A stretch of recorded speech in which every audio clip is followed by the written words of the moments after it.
terpercaya.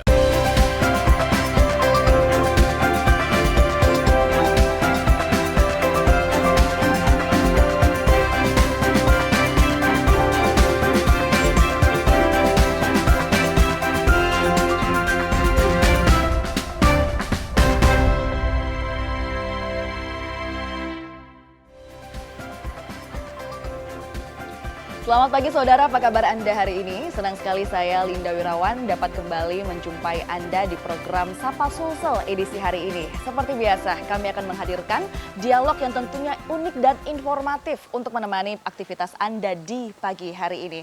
Saudara, salah satu kasus yang sedang hangat-hangatnya diperbincangkan saat ini yakni kasus polisi tembak polisi di mana Irjen Verdi Sambo dinyatakan sebagai tersangka. Tentunya peran media massa saat ini semakin tegas kepentingannya karena terkait dengan fungsinya yakni menyambungkan informasi antara masyarakat dengan penegak hukum. Dan juga seperti apa peran media massa yang hadir dalam kasus ini tentunya kita akan bahas lebih dalam bersama dengan narasumber yang sudah hadir. Di tengah-tengah kita pada saat ini ada Pak Aswar Hasan selaku Komisioner Komisi Penyiaran Indonesia. Selamat pagi Pak, bagaimana kabarnya hari ini Pak? Alhamdulillah, terima kasih. Iya, terima kasih sekali lagi Pak Aswar sudah bergabung bersama kita. Kita bakal membahas banyak Pak mengenai peran media massa saat ini. Baik Pak, untuk saat ini ada media mainstream dan juga media sosial. Dengan banyaknya konten-konten yang berseliweran di media sosial Pak Aswar, bagaimana kemudian media mainstream ini hadir seperti apa Pak? Ya, posisi dan peran media mainstream sekarang ini menduduki peran yang begitu sangat penting bagi kemaslahatan masyarakat kita dalam kehidupan berbangsa dan bernegara. Ya. Terutama ya di tengah-tengah situasi kasus yang berkembang di tengah masyarakat kita yang banyak menyita pikiran, perasaan dan waktu masyarakat kita untuk mendapatkan informasi yang benar. Ya. Karena saat ini banyak informasi yang belum dijamin kebenarannya karena belum terverifikasi dengan baik berdasarkan fakta secara objektif. Tetapi masyarakat itu memiliki kebutuhan untuk mendapatkan informasi, public right to know, dan mereka memiliki hak untuk mendapatkan informasi yang benar. Hanya saja memang mereka ini lebih banyak direcoki ya, lebih banyak disita pikirannya dan mereka juga ternyata bersedia atau senang dengan informasi-informasi yang berkembang begitu banyak di media sosial.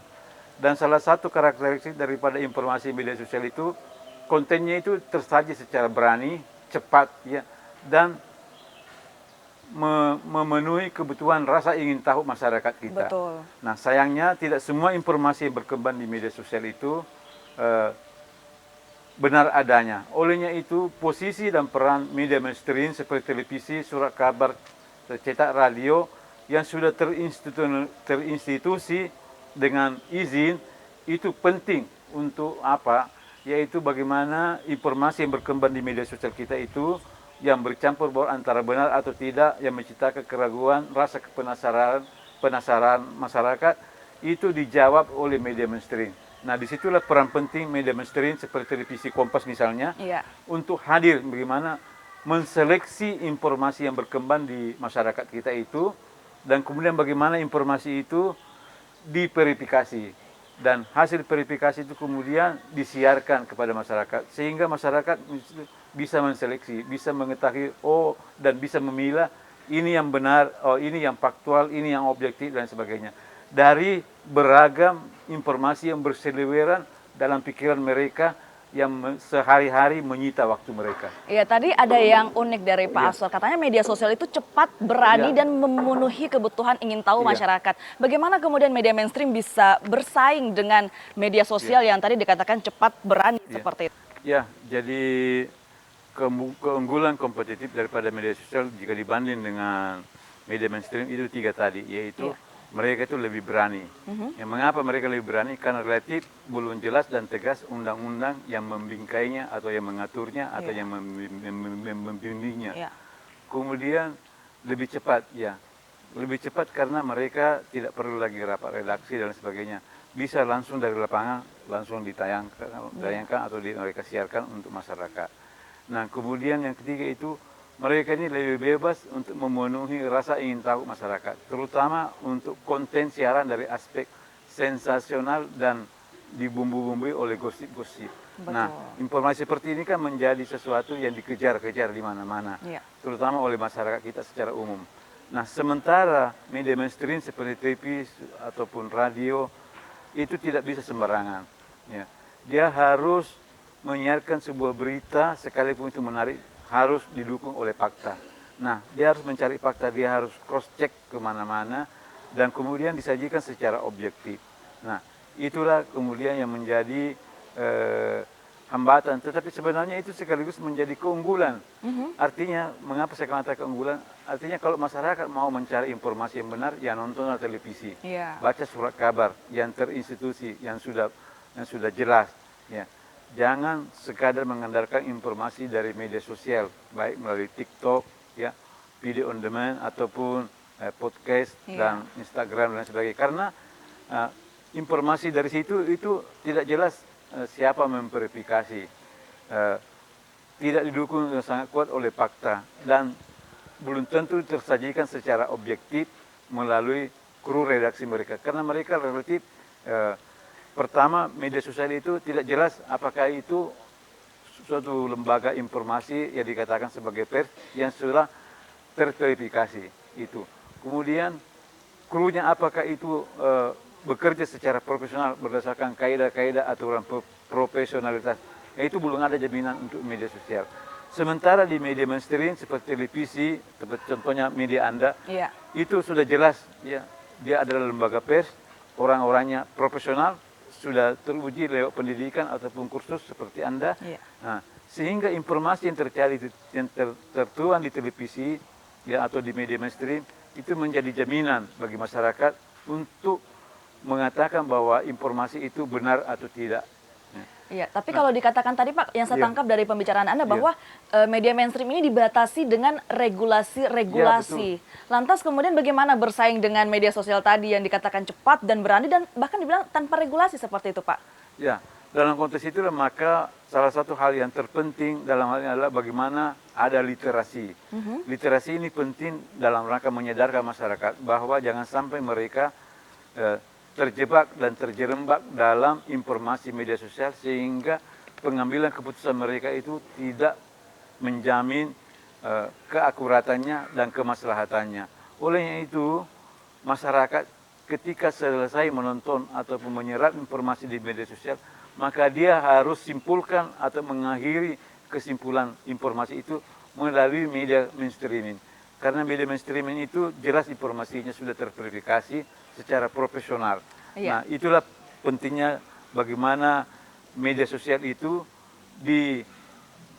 diakhiri atau disimpulkan dengan menonton atau membaca media mainstream. Jadi setelah lihat media sosial, Pak, harus dikonfirmasi seperti itu pemirsa di media mainstream. Ya, harus lewat media mainstream. Baik, baik Pak, kita masih akan ngobrol banyak mengenai peran media massa, terutama dalam salah satu kasus yang paling hangat saat ini, yaitu kasus polisi tembak polisi dengan tersangka Irjen Pol Verdi Sambo. Namun, saudara jangan kemana-mana, tetap bersama kami di Sapa Sulsel.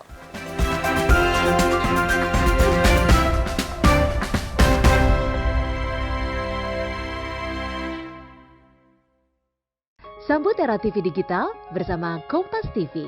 Jika pesawat TV kamu belum digital ready atau bukan smart TV, siapkan set-top box dan sambungkan ke antena. Kemudian pilih tombol setting pada remote TV, lalu tekan auto scan.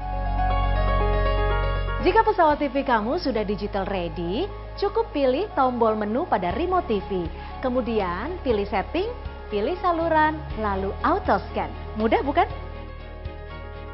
Dengan menggunakan saluran digital, Anda bisa menyaksikan program-program terbaik Kompas TV dengan kualitas gambar serta suara yang lebih tajam serta jernih.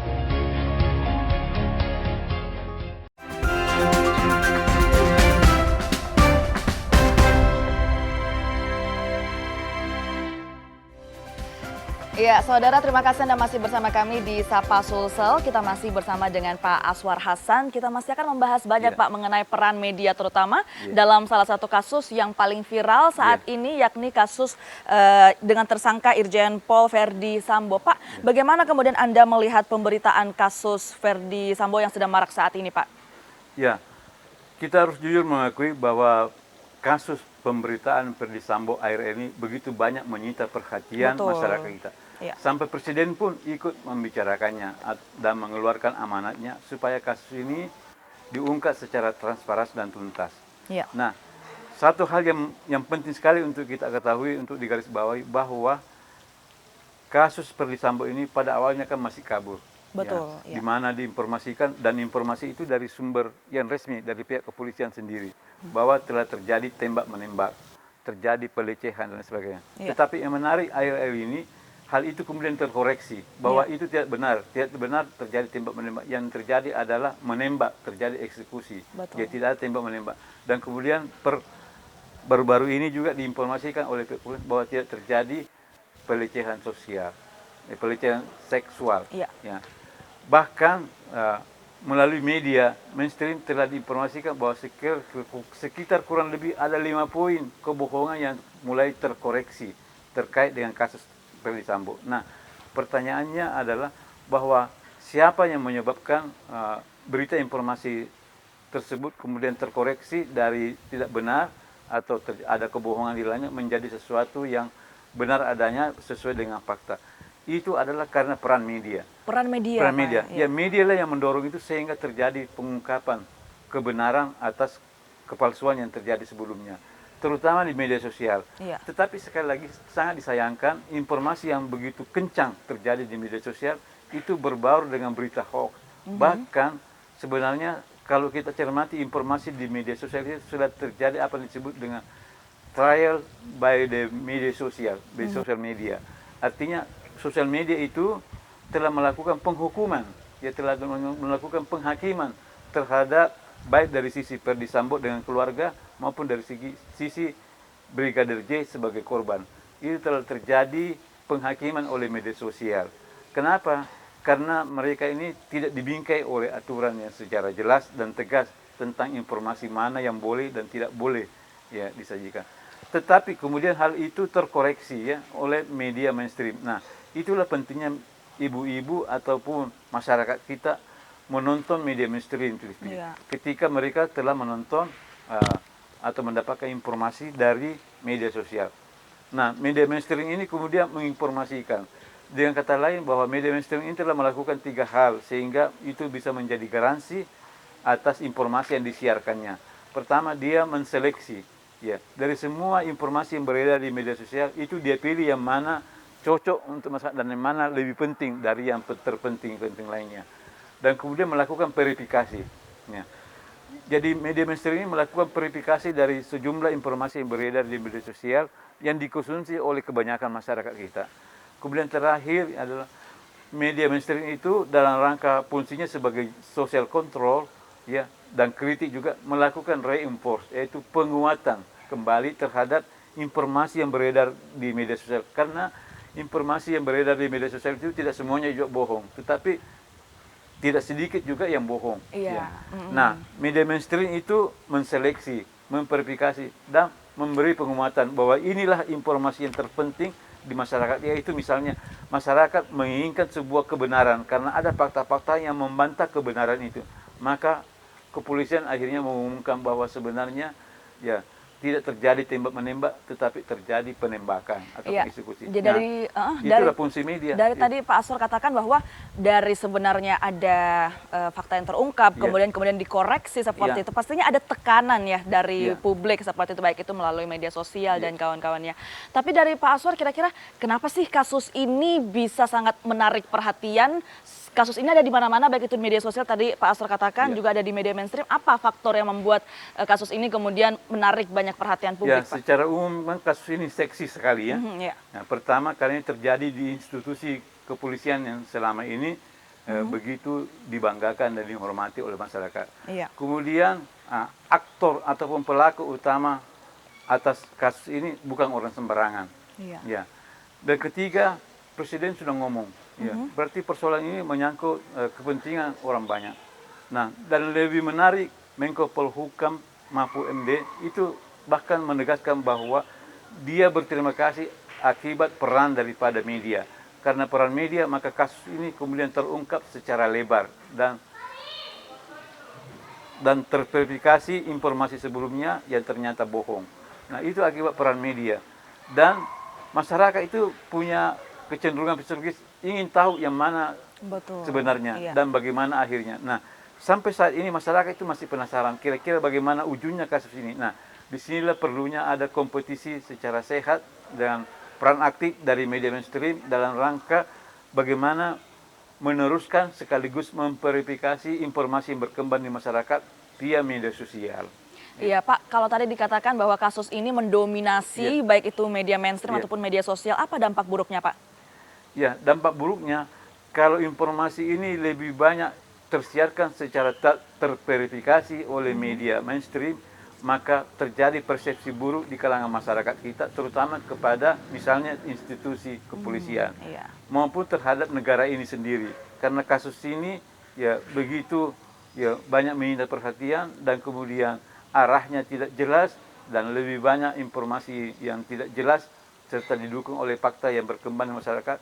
Nah, kalau ini dibiarkan tanpa peran aktif dari media mainstream untuk melakukan netralisasi dan verifikasi untuk supaya informasi itu mengarah kepada hal-hal yang benar dan bermanfaat, nah, itu akan sangat berbahaya. Ya, kalau media mainstream tidak mengambil peran lebih aktif daripada media sosial, jangan sampai masyarakat kita ini persepsinya terbentuk sehingga terjadi citra negatif terhadap apa yang terjadi di sekitarnya. Nah, peran media mainstream itulah di situ menduduki posisi penting untuk melakukan netralisasi dan melakukan fungsi pengarahan terhadap masyarakat terhadap kemana sebenarnya persepsi itu harus dibangun berdasarkan informasi yang faktual dan objektif. Ya, bagaimana kemudian pendapat Pak Aswar sendiri mengenai misalnya harus ada peristiwa-peristiwa yang penting, namun kemudian tertutupi dengan viralnya kasus Ferdy Sambo yang kemudian disiarkan di mana-mana Pak? Ya, itulah yang terjadi sekarang. Bayangkan kalau kita refleksi sedikit, sebelumnya kan yang ramai ini masalah kandidat-kandidat pilpres. Iya. Itu semuanya tenggelam sekarang oleh kasus Ferdy Sambo. Ya, kasus-kasus korupsi itu tenggelam semua. Padahal sebelumnya inilah yang paling banyak mendominasi minat kepentingan masyarakat kita. Tetapi dengan munculnya kasus Ferdy Sambo ini, ya semuanya itu tenggelam.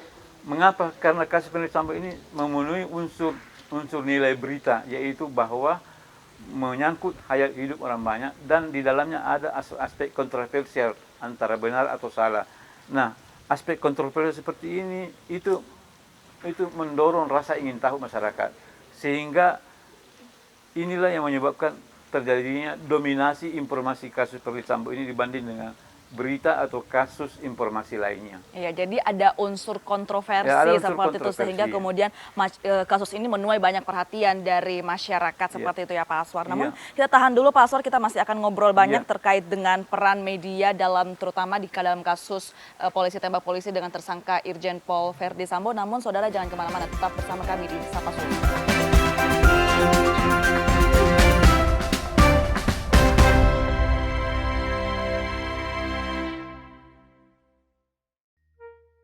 Kok gambarnya gini sih? Mami, Kenapa? TV kita banyak semutnya gini, kamu naruh gula ya di situ ya? Menurut papi, mami yang bikin ini TV banyak semutnya. Aduh, ada apa ini ribut-ribut? Kenapa? Tadi tuh kita nyalain TV, tiba-tiba gambarnya banyak semutnya tuh. Jadi kalian tuh masih menyaksikannya siaran analog TV ya, bukan digital? Jika pesawat TV kamu sudah digital ready, cukup pilih tombol menu pada remote TV. Kemudian pilih setting, pilih saluran, lalu auto scan. Mudah bukan? Dengan menggunakan saluran digital, Anda bisa menyaksikan program-program terbaik Kompas TV dengan kualitas gambar serta suara yang lebih tajam serta jernih.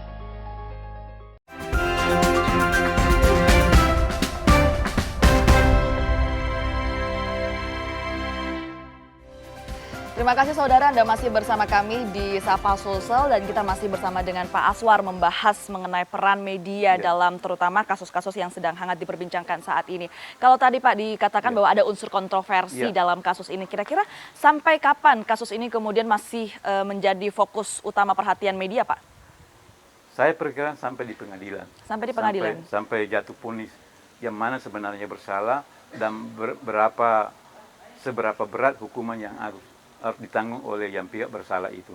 dan itu pengadilan yang menentukan. Nah, dalam konteks itulah maka liputan terhadap sidang pengadilan itu nanti akan sangat sensitif. Iya. Mengapa saya katakan sangat sensitif? Karena pasti hakim akan menanya bagaimana proses eksekusi. Nah, proses eksekusi itu tentu sesuatu yang tidak sembarangan, ya. Sesuatu yang pasti di situ ada unsur-unsur yang sangat sensitif, yang tidak boleh dinonton oleh semua orang, misalnya untuk anak-anak. Iya. Olehnya itu KPI telah memberikan batasan bahwa untuk liputan persidangan, terutama untuk kasus pembunuhan ataupun kasus terorisme, itu tidak boleh secara sembarangan, tetapi harus mengikuti penggolongan program siaran itu sendiri. Nah, dan kemudian seperti diatur di pasal 47 ya oleh P3 SPS, semacam aturan yang merupakan yang membingkai daripada media siaran kita, yaitu bahwa misalnya tidak boleh menyiarkan tentang prosedur tata cara eksekusi seseorang di dalam proses pengadilan, karena itu bisa menjadi modus operandi yang bisa dicontoh oleh orang-orang yang memang punya niat jahat. Tidak boleh mengajarkan bagaimana modus eksekusi pembunuhan di media. Jadi, tetapi informasi bahwa telah terjadi pembunuhan itu memang harus disiarkan, tetapi secara detail modus operandinya itu tidak sampai disiarkan. Nah, disitulah kelebihan untuk media siaran yang aman dan nyaman bagi masyarakat kita secara luas. Nah, yang jadi masalah adalah bagaimana membatasi media sosial misalnya untuk informasi dari podcast atau TikTok, yang bisa saja mereka mencari misalnya foto ataupun video tentang hasil autopsi, yang tentu bisa menimbulkan rasa kengerian daripada masyarakat. Nah, inilah yang menjadi tantangan daripada media mainstream, bagaimana mengimbangi informasi semacam itu supaya kehidupan masyarakat kita ini tidak diganggu oleh informasi-informasi kriminalitas, sadisme yang mengandung unsur-unsur kekerasan. Iya. Baik Pak, Ya. Untuk kasus ini Pak, saking kontroversinya, Ya. bahkan beberapa media asing juga turut meliput ataupun mengunggah kasus ini. Bagaimana kemudian Pak Asmar melihat ini dan apa kira-kira dampaknya bagi Indonesia Pak? Itu bagus karena itu akan menjadi introspeksi bagi negara kita, bahwa negara kita ini disorot dari luar. Iya. Sehingga kita merasa betul-betul harus memperbaiki diri. Nah, dan itu sekaligus sebagai momen introspeksi. Karena mereka juga memiliki hak untuk menyiarkan informasi itu karena dilindungi oleh undang-undang. Tetapi sekali lagi bahwa tentu kita memiliki kedaulatan yang mana boleh, yang mana tidak boleh berdasarkan undang-undang yang berlaku di negara kita. Dalam konteks itu maka undang-undang penyiaran harus menjadi patokan bagi semua pihak. Dan bagaimana apa yang boleh dan apa yang tidak boleh, apa yang pantas dan apa yang tidak pantas untuk diberitakan di tengah masyarakat. Karena masyarakat kita ini kan majemuk, ada anak-anak, ada orang tua perempuan, orang dewasa dan sebagainya. Nah, tidak semua informasi itu cocok atau layak bagi kelompok mereka secara umum. Olehnya itu harus ada bingkai secara umum untuk memandu bagaimana media menginformasikan secara baik dan tepat dan benar untuk kepentingan masyarakat sendiri. Apakah dengan adanya pemberitaan di media asing ini Pak bisa juga memberikan tekanan kepada kasus Verdi Sambo ini Pak? Ya tentu, jangankan media asing, media dalam negeri saya itu sudah luar biasa tekanannya. Iya. Apalagi kalau diliput oleh media asing, dan itu pasti akan menjadi keprihatinan atau menjadi kepentingan, kepedulian daripada Presiden. Dan ketika Presiden sudah memberikan instruksi atau amanat, pasti institusi-institusi yang ada di bawah kendali Presiden itu pasti akan bergerak. Seperti misalnya bagaimana Menko Polhukam sampai ngomong begitu keras, bagaimana Komnas HAM dan lain sebagainya, dan bagaimana institusi lainnya itu meningkatkan kepedulian dan keseriusan supaya kasus ini segera berakhir dan terungkap secara benar dan tegak keadilan bagi semua pihak. Nah, disitulah peran pentingnya sebuah media. Ya, sebuah negara yang tanpa berfungsi medianya, maka negara itu akan pincang. Ya. Dan beruntunglah Anda yang bekerja di media, karena secara tidak langsung Anda sebenarnya ini memperbaiki kehidupan bernegara kita melalui informasi media. Iya. Sedangkan untuk peran dari KPI bersama dengan P3SPS sendiri, Ya. Pak, dalam mengawal media untuk menyoroti kasus ini seperti apa, Pak? Ya, kita ada pengalamannya kasus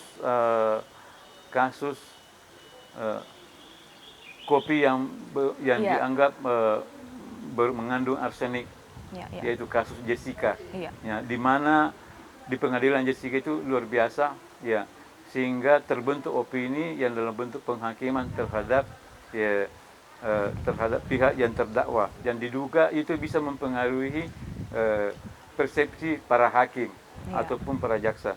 Nah, ini sudah menjadi konsen ke KPI, sehingga waktu itu kita mengeluarkan sebuah edaran, sebuah himbauan supaya liputan di pengadilan yang terkait dengan eksekusi eksekusi yang berakibat pada kematian itu betul-betul harus objektif dan didukung oleh fakta dengan mengikuti kaidah-kaidah yang memandu media dalam rangka menjaga kemaslahatan masyarakat kita secara luas. Dengan kata lain bahwa informasi yang sangat kasuistik yang penuh dengan nuansa kontroversial harus hati-hati disiarkan. Jangan sampai mencederai beberapa pihak serta menyesatkan masyarakat. Iya. Ya. Dan informasi yang terikat dengan aturan seperti itu ada pada media mainstream, bukan pada media sosial. Iya, baik, Pak. Dari Bapak sendiri selaku Komisioner KPI Pusat seperti itu, Pak, ya, bagaimana kemudian tanggapan Anda media mainstream selain sebagai penyambung informasi dari penegak hukum dan juga kepada masyarakat, bagaimana kemudian media mainstream ini harus menempatkan diri, Pak? Ya, media mainstream kita butuhkan dalam rangka mengungkap sebuah kasus pada tahap pertama. Ya. Tetapi pada tahap resolusi atau finalisasi, maksud saya media sosial itu sangat penting dalam rangka mengungkap sebuah kasus yang penuh dengan kontroversi, yang penuh dengan kesulitan untuk diungkap kebenarannya. Tetapi sekali lagi informasi dari media sosial harus terverifikasi dan harus terseleksi dengan ketat oleh media mainstream. Jadi antara media sosial dan media mainstream itu masyarakat sangat butuhkan. Tetapi sekali lagi bahwa mutual simbiosis ataupun keterkaitan secara bermanfaat antara satu dengan lainnya itu dibutuhkan. Dan media mainstream adalah solusi yang tepat untuk masyarakat dalam mengambil keputusan terkait dengan informasi yang telah diberitakan selama ini, baik di media sosial ataupun di media lainnya. Iya, terakhir mungkin Pak harapan Ya. Anda ke depannya, Pak, silahkan. Ya, harapan saya semoga kasus Ferdy Sambo ini dalam kaitannya dengan peran media itu sangat bisa berkontribusi dalam pengungkapan kasusnya secara baik dan benar.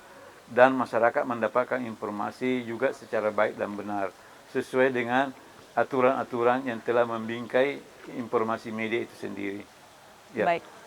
Terima kasih sekali lagi Pak Aswar sudah bergabung bersama Terima kita di kasih. Sapa Sulsel, membahas banyak sekali mengenai peran media terutama dalam kasus polisi tembak polisi dengan Irjen Pol Ferdy Sambo sebagai tersangkanya, dan tentunya tadi dikatakan oleh Pak Aswar sendiri bahwa walaupun memang banyak sekali konten-konten yang bersebaran di media sosial, pastinya masih harus dikonfirmasi langsung melalui media mainstream. Dan juga saudara, informasi tadi sekaligus menutup perjumpaan kita di Sapa Sulsel edisi hari ini. Saya Linda Wirawan bersama dengan segenap kru yang bertugas mengucapkan terima kasih, selamat pagi, selamat beraktivitas, sampai jumpa.